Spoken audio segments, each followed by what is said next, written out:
3 pound from Oklahoma State, Mason Rudolph. Alright, you ready, Travis? Yeah. 3, 2, 1. Hello, everybody, and welcome back to the podcast. It's Triple Coverage Podcast. I'm Travis Sutton. I'm here with the boys up. Jay up. Say hello. What's up, guys? And James up. Woo woo. That's the one.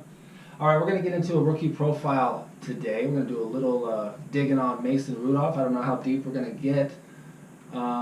Mason Rudolph, 6'3", 6'4"? 6'5". 6'5" at the Wow. combine. 235. Yeah, 235. He's going to be 23 at the start of the season. Mm-hmm. Big boy. Oklahoma State. Yeah, that's a good size for a quarterback. I mean, that's pretty comparable with Josh Allen, size-wise. Right off the get-go, what is Prototypical. Yeah. What is he missing? Do you guys think His mom. that he's not in the top 5 of that top tier? Before we even dig into anything, what is there something that jumps out at you that's like, The only thing that jumps out at me is the offense they ran at Oklahoma State. Is a spread But I mean, offense. he had good receivers there, and if you look at his 2017 stats, he had 4,553 yards throwing. He had 35 touchdowns, 9 picks, but he also had 10 touchdowns running. So if you total that up, 45 touchdowns and 9 interceptions. I mean, he did everything. It's not like he's very inaccurate. It's not like he doesn't have a decent arm. He can throw downfield. What is it? I think one of the knocks on him is his accuracy in the close to intermediate. Okay. I think his deep ball It's good. and his 50-50 balls are pretty nice. Like He had two good receivers though that helped him out on those 50-50 balls with James Washington. It's Marcel Aitman. yeah. Okay, Aitman. I was following some stuff that a lot of 50-50 balls get attributed to receiver, but the placement of that 50-50 ball, being able to get put into a good spot for that receiver to go up and get to it, is a lot to do with the quarterback as well. So I think there's some that goes on both positions there, but I think that's kind of a bonus or a positive for him. And then like his deep ball is very accurate and it's very nice. But yeah, I think his intermediate ones and stuff closer is where his accuracy has been questioned. So just accuracy, maybe. Accuracy, and I think a lot of that has to do with that spread offense they ran at Oklahoma State too. Is it doesn't translate to the NFL the same way. It's not. Spread offense? Why not? There's not that many to run the spread offense in the NFL, so he's going to have to learn a whole new. I mean, I'm not a whole playbook because obviously everyone wants to learn a new playbook, but he's going to have to learn a whole new offense.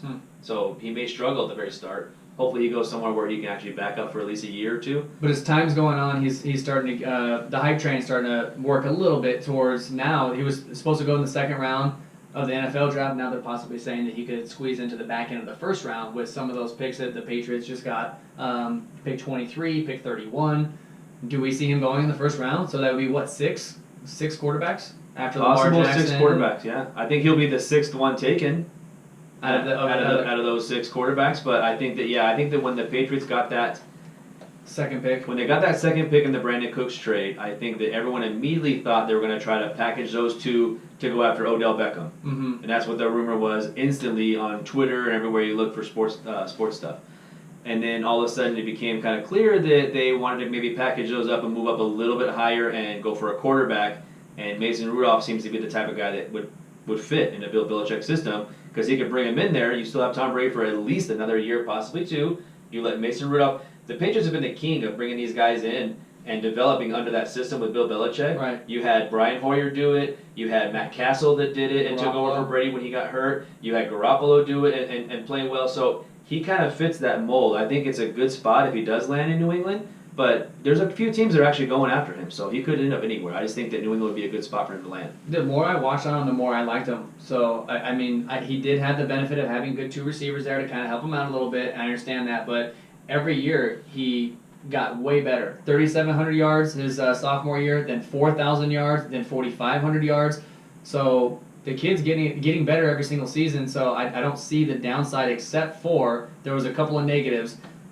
Was when he was forced to scramble, his accuracy definitely went down. The placement of the ball, the arm strength took a huge hit as well when he had to roll out or slide out of the pocket. But he was very good in the pocket of sliding around and giving extra time for play to develop. And that's why he was so good throwing the ball deep and being so accurate, was because he allowed the play to develop and didn't just completely, as soon as he got any kind of pressure on him, just immediately scramble. He only scrambled when he had to, and it just he's to me is the opposite of Josh Allen. We read up on and saw that Josh Allen, when he got out of the pocket, was able to throw across the field on a dart, whereas I'm looking at tape and every time he was forced to go outside, he just wasn't as accurate and the ball was who knows where and the arm strength plummeted, which is normal though for a quarterback. Maybe Josh Allen's an anomaly, but I just saw it on tape from Mason Rudolph many times. Kind of scared me a little bit. I didn't really necessarily see the same. Necessarily, I saw his. I didn't see him scrambling a whole lot. I think he's a very good pocket passer. Mhm. I do think that his accuracy does dip a little bit. I think it's his decision making a little bit when it comes to registering what he's supposed to see and then making the decision. Like some guys are really good at it in the NFL, like the Tom Brady's and the Drew Breeses, where it's like boom, boom, they see it and it's gone, it's out. I saw a few where he missed the read and it looked pretty wide open, and he came to another read and it was too late by that time, and then the pressure's there, and then he's kind of like having to scramble a little bit and get rid of the ball, and then it's way off target. Yeah, I definitely think his accuracy. Downfield passes though is the key. Let's see, it says reads the defense well. He had 10% of his dropbacks were 25 plus yard completions or more on 10% of his dropbacks. That's that spread offense. That's good. That's pretty much. He's a pocket passer though. Yeah, well. So I mean, there's never been a debate about how he is in the pocket. He's a great pocket passer, but like you said, there's a lot of guys that live in the pocket. Like you don't have a whole lot of running quarterbacks, which was kind of weird. I guess I didn't really good in the play action. I didn't dig too deep into the whole rushing touchdown situation. He's not really a running quarterback, but he had 17 rushing touchdowns in his career, which is pretty good for a guy that doesn't really run that much. So I don't know if they're doing him on the the quarterback thinks on the 1 yard line. I didn't really dig into his rushing touchdowns, but I was kind of surprised at that stat to have 17 rushing touchdowns because he wasn't really a running quarterback. Yeah, I didn't really check into that either. So who knows? That could. He's definitely not running 80 yards. For no, he's not breaking anything. Total yards that he's ran in his career, 25. That answers that question.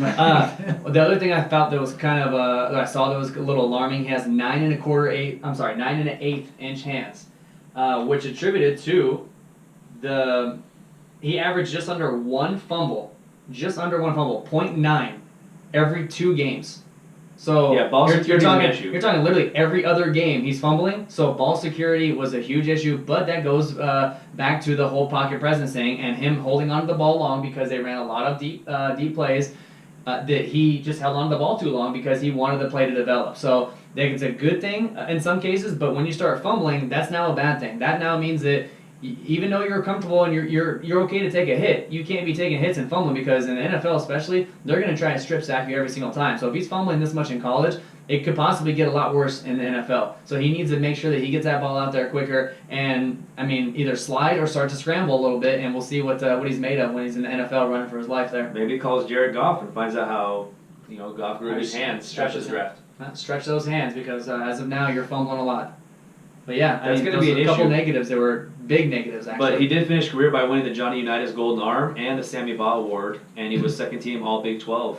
Sammy Baugh Award, that's a good one. 377 passing yards per game his senior year. That's what he averaged. The kid can throw the ball. He needs to be on. He reminds me of like Matt Stafford. A little bit. Stafford doesn't have the fumbling issues, but he's a gunslinging quarterback that wants to throw downfield more than he wants to throw these little short routes and dink and dunk. He wants to fire it all over the field, and he's got the size to do it. He just needs to work on his arm strength, in my opinion, a little bit on the arm strength and accuracy around the mid-range level and not the deep ball. Deep ball, he's fine. He's good, but he just needs to get the ball there with the velocity and the accuracy, and that might not be... I think a good quarterback's coach in the NFL, though, would be able to fix that kind of problem. Like if he goes to Oakland, behind Derek Carr, has John Gruden work with him a little bit, he'll never take over that starting job because they love Derek Carr, but is Derek Carr really... Well, they just signed him that huge contract, too. But that doesn't mean anything in the NFL. Well, the Raiders are taking him with the 110, so he has to slide tomorrow. into the second round. He'd have to go with the 209 if that's the case, unless the Raiders trade up, which it could possibly happen. Some teams could trade up for a quarterback. I see him going to Pittsburgh. If the Patriots don't take him, what if Pittsburgh have behind Roethlisberger, who's been talking about retirement for a couple of years, right? Let's just say that the Patriots don't take him at 123, thinking that he'll be there at 131. Here comes Pittsburgh at 128. Pittsburgh takes a quarterback that's huge, just like Ben Roethlisberger. He gets to play behind Roethlisberger for a year, possibly 2, and now all of a sudden you have Mason Rudolph as your starting quarterback, which is way better than what they've had since Roethlisberger's been there. Who's been their backup? Landry Jones. Josh Dobbs, like who's I do think that the Steelers do take a quarterback in this draft. I don't know if they take one that high. well, I'm just saying if they do, Mason Rudolph. If I would start saying, hey, we're interviewing him, we're bringing him in, Well, just to get under the Patriots. Here's a quick list of teams that actually have brought him in for interviews and a little tryout. Buffalo Bills, who pick in the top 12. The Broncos, the Browns, the Okay. Cardinals, Chargers, He could fit in the Cardinals. Okay. Cowboys, Dolphins, Giants, and the Steelers have also brought him in for. There you go. So Steelers. that the one team that's missing from there is the Patriots, who they've kind of linked him to. So that may be where there's smoke, there's fire. They don't want to bring him in because they don't want to alert anybody of I that they don't like know. him. Do you think so? I don't know because I don't Belichick you think can't really so. figure out. I can't figure out what Belichick is. He doesn't even know. He tries to get too cute sometimes, and he doesn't even know what he's doing.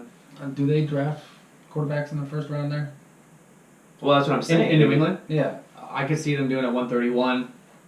But is that like their track record? No. That's why I don't know. I But don't but know Brady about as Brady gets older, that's gonna have to be their track. Like they're gonna have to start something new. How somewhere. worried are they about that? Because they just shipped off Garoppolo. I know. They shipped off Brissett. Like I don't think that Belichick wanted that though. That's something else that's going on. It has nothing to do There's with a lot of Mason stuff Rudolph. going on in New England right now. I We can don't talk about that think during it's- yeah, Dynasty I don't because think I have so. a couple of little tidbits there. But yeah, just getting back onto Mason Rudolph. Yeah, now that we kind of talked about where he may go, Dynasty wise, just to kind of wrap it up. Dynasty drafts.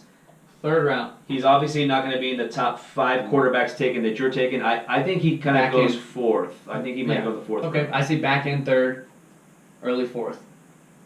Because if this we're doing our dynasty draft, I mean our rookie draft after the NFL draft. If he goes somewhere, it's like the Giants in the 2nd round, or if he goes somewhere where and me personally thinks that he can start within the next year or two, then yeah, I could see him going in the 3rd round for sure. Now if he goes somewhere where he's going to be tucked behind a Cam Newton or somebody that's still a young quarterback that's not going anywhere anytime soon, Or like you said, Derek Carr. or like the Chargers. What if he goes to the Chargers at 216 or something like that, and he's still there for the Chargers, and he's behind Phillip Rivers, and it's only going to be maybe 2 to 3 seasons, or the Steelers? Then I think for sure 3rd round. He definitely won't be there mid 4th. He'll go before the mid 4th round, I believe. In that range. Do you agree that as far as rookie dynasty drafts go, do you think he's the last quarterback? Not last. The 6th quarterback. No. You think the Rosen, Darnold, Allen, Lamar Jackson all go ahead of? I and guess. Mayfield all go ahead of him in our rookie drafts, and I like him more than one of those names, but most likely, yes, he will go after those 5. do you like him more than Allen? I love Josh Allen, so no. His, I love Josh Allen. what are you trying to hide over there? It ain't Josh Allen. If he does sneak into the 1st round, then yeah, I could see him definitely coming on everybody's radar, and everybody be like, oh, ooh, yeah, okay. And depending on the team, the situation, Right. like you The said. Jets, also I can the see Jets, him- boom. I could see a hype train gaining Wow. a little bit of steam on him. Obviously, in a super flex or something like that, he's definitely going to go. But I don't really care for him too much. The intermediate, I mean, he's better than some prospects. I guess I would take a chance on, but his intermediate accuracy kind of bothers me in his decision making. Like, if he's the 6th quarterback off the board, if I'm not in dire need of quarterback, I don't know if I'd even Bengals 121. consider it. All of a sudden he's duking it out with That's Andy too Dalton. early, man. and Mason They're Rudolph. not going to take It's too Rudolph that early. early. Whoever the Bengals take at 121, if it's a quarterback, that guy will be the starter within that next season. That's my prediction. Whoever they take, whether it's Lamar Jackson, whoever makes it to 121, if they take a quarterback there, he will be the starter midway through the season over Andy Dalton. You I heard it don't here know first. if they take a quarterback I that don't early. think so. If they Maybe do, they do. if they do, if they don't, I mean, you gotta be To the careful. birds. You gotta be careful about bringing in a 1st round quarterback, and throwing things off. I think in your locker room, because clearly, if a team brings in a 1st round quarterback, that says a lot to the quarterback that's already there. well, the Red Rocket needs something to boost him, because right now it ain't happening. He needs the offensive line. Yeah, That would boost him. The whole team needs he needs that. a running back. You ready to, anything else you guys want to add to Mason Rudolph? I'm good. Travis? Bills Mafia, I think he would be good there. I agree, There you but go. they're going to get Lamar Jackson for some reason. I doubt it. Ready to crack one? Let's Yeah, crack let's it. crack it. Crack it.